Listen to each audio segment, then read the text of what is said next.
की होती तो सरकार को हमारा जिस तरह से बिना शर्त समर्थन गया, हमने जैसे जो चीज़ें लगी बिहार के हित में, आम लोगों के हित में, आप लोगों के हित में, तो हमने तो उसके लिए कदम उठाए। नाराज़गी कहाँ कोई प्रश्न है। सत्ता चली गई, जो बेचैन है सत्ता के लिए, वो इन तरह के कारनामों को करते रहते हैं।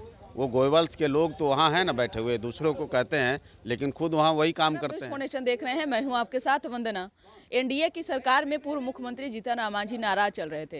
हालांकि जीतन राम मांझी माने हैं या नहीं, इस वक्त हमारे साथ बात करने के लिए हैं हम पार्टी के राष्ट्रीय प्रवक्ता श्याम सुंदर जी। क्या लग रहा है, जीतन राम मांझी माने कि नहीं? कहीं कोई नाराज़गी ही नहीं है। कहीं कोई अगर नाराज़गी होती तो सरकार को हमारा जिस तरह से बिना शर्त समर्थन गया, हमने जैसे जो चीज़ें लगी बिहार के हित में, आम लोगों के हित में, आप लोगों के हित में, तो हमने तो उसके लिए कदम उठाए। नाराज़गी कहाँ कोई प्रश्न है। परिवार है तो परिवार में कई चीज़ें चलती हैं, भाइयों के बीच में भी कुछ बहुत सारी बातें होती हैं, लेकिन इसका मतलब थोड़े होता है कि कोई बिखराव और कोई टूट की संभावना है। मंत्रालय को लेकर के चल रहा था क्या? नहीं, वो सारी चीज़ें आपस में उसका निराकरण किया जाएगा। उसकी जो भी बातें हैं वो हम आपस में कर लेंगे, उसमें कहीं कोई दिक्कत नहीं है। इस्तीफे की भी खबर चल रही है। ये सब बेबुनियाद बात है। ये देखिए, कुछ लोग यहाँ हैं जो अफवाह मास्टर हैं, जिनकी सत्ता चली गई, जो बेचैन है सत्ता के लिए, वो इन तरह के कारनामों को करते रहते हैं। वो गोयवल्स के लोग तो वहाँ हैं ना बैठे हुए, दूसरों को कहते हैं लेकिन खुद वहाँ वही काम करते हैं। तो ये कांग्रेस पार्टी और राष्ट्रीय जनता दल जो लार टपका रही है सत्ता के लिए, जो बेचैन है, उठक बैठक कर रही है, बंगलोर और हैदराबाद सब जगह घूम रही है, उसको करने दीजिए। उससे कोई फर्क नहीं पड़ने वाला है। एनडीए अटूट है, जो वर्तमान एनडीए है यही नेचुरल एनडीए है। इसमें कहीं कोई टूट की संभावना, अलगाव की संभावना, किसी के लिए भी कोई जगह की आवश्यकता ही नहीं है बिहार के अंदर।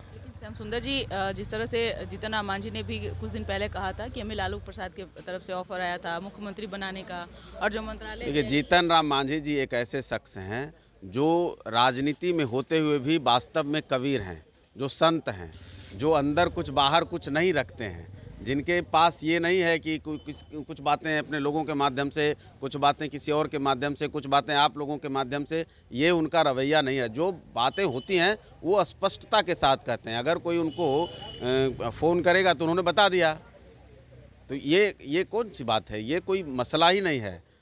ये ऑफर आया कि नहीं आया, वो तो अब वो लोग जो है खुद बोल रहे हैं। अब तो सरेआम वो लोग बोल रहे हैं, तो इसमें कहाँ विपक्ष तो यह भी आरोप लगा रहा है कि जीतन राम मांझी मौके की तलाश में है। अब वो लगता है कि हरिभजन कर रहे हैं। वो समय आने पर जल्दी ही पलटी मारेंगे। अगर जीतन राम मांझी इस चीज़ों में रहते तो उनको शायद पता भी हो। वो भले आपके माध्यम से इस बात को न अपने आप को कह सकें, लेकिन वो किस किस तरह की बातों को करते हैं और कैसे कैसे अपने लोगों को दूत को भेजते हैं, ये तो उनको पता है। लेकिन यहाँ तो है कि कोई फर्क ही नहीं पड़ता है। सत्ता का लालच अगर होता। कांग्रेस के भी केंद्रीय नेतृत्वकर्ताओं से जो है बात हुई है जीतन राम मांझी की, आप लोग भी जल्द ही। अब उनको आकाशवाणी सब होता होगा, प्रयास तो कर ही रहे हैं। हम तो कह रहे हैं कि प्रयास कर रहे हैं, लेकिन ज़रा अगर हमारा ख्याल न रखते हैं तो कांग्रेस के शीर्ष नेताओं की इज्जत तो रख लें कि बेचारे वो बात करने का प्रयास कर रहे हैं, हमारे नेता बात ही नहीं कर रहे हैं, तो उनकी इज्जत तो रखें। वो अगर मगर की कोई गुंजाइश नहीं है। ये सरकार पूरे सही से अपने डगर पे चल रही है और पूरे मुस्तैदी से ये सरकार चलेगी। वैसे किसी भी लोगों का जो सत्ता के लोलुप हैं, उनको अब बिहार की सत्ता में आने नहीं दिया जाएगा। जीतन राम मांझी जी उन लोगों के लिए ताला हैं, ये बात दिमाग में रखें वो लोग। बहुत शुक्रिया।